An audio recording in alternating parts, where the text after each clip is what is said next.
आसंता मई 31 तारिख में महाप्रभु शिवंक सह माता पार्वती विवाह उत्सव व शीतल षष्ठी यात्रा।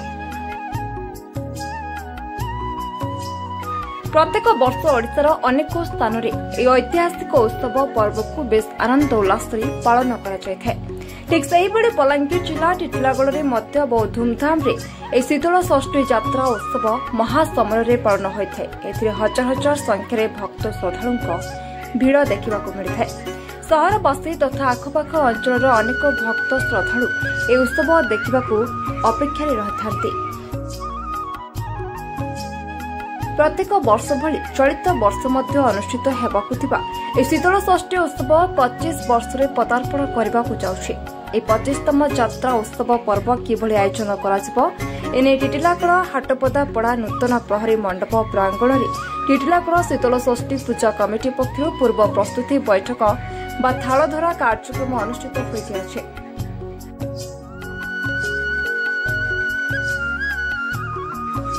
उक्त कार्यक्रम में टिटिलागढ़ पूर्वतन नगरपाल श्रीयुक्त शुभ्रांशु दासଙ୍କ तत्वावधान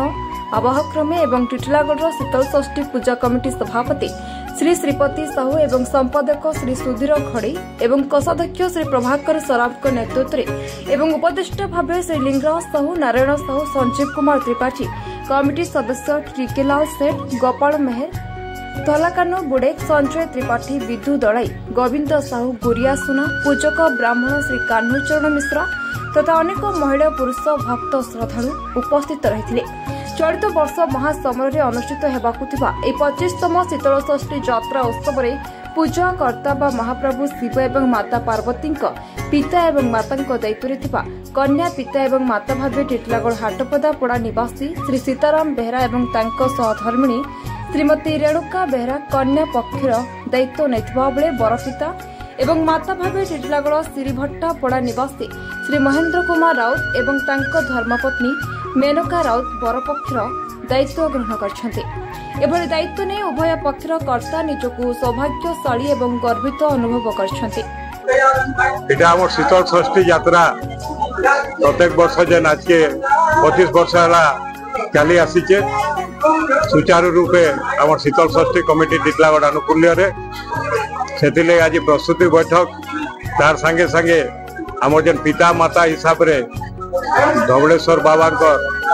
जेन शिव पार्वती पिता माता हिसाब जेन माने दायित्व नहीं जेनता आम श्रीभट्टा पड़ा निवासी आम महेंद्र कुमार राउत आउ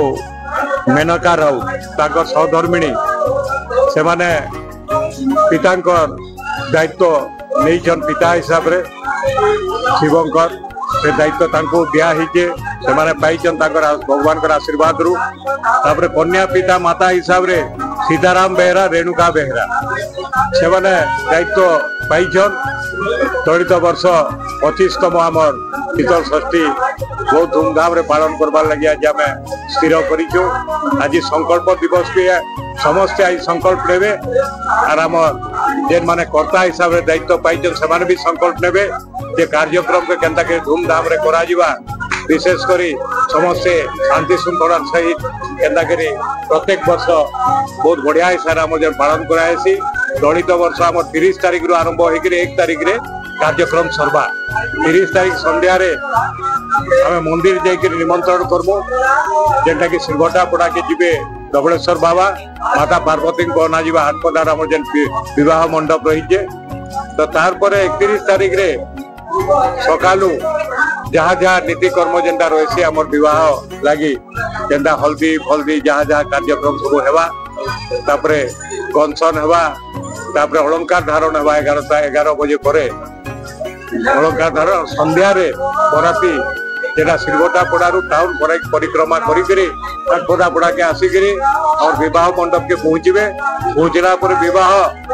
हम राति 11:30 पर 1:28 तक कार्यक्रम रही से भीतर विवाह कार्यक्रम आम समापन करमु। और ये बहुत खुशी कथा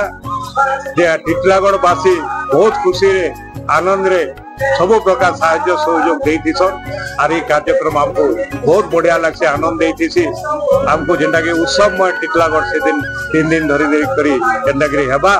से प्रकार कार्यक्रम हाथ के नहीं कार्यक्रम करबो बोल आज इटा स्थिर करवार लगी आज आम प्रस्तुति बैठक कराई और इथिरे आमर प्राय सिरघटा पड़ा टिटलागढ़ आमर हाटपदा पड़ार माने माँ माने पिला माने युवक माने समस्त बहुत खुशी उपस्थित अच्छा और आगामी दिन में जब शीतल षष्ठी यात्रा के धूमधाम रे पालन करा आज निष्पत्ति नहीं टिटलागढ़ ब्यूरो चीफ भवानी प्रसाद सोलंकी रिपोर्ट मोर भाषा न्यूज।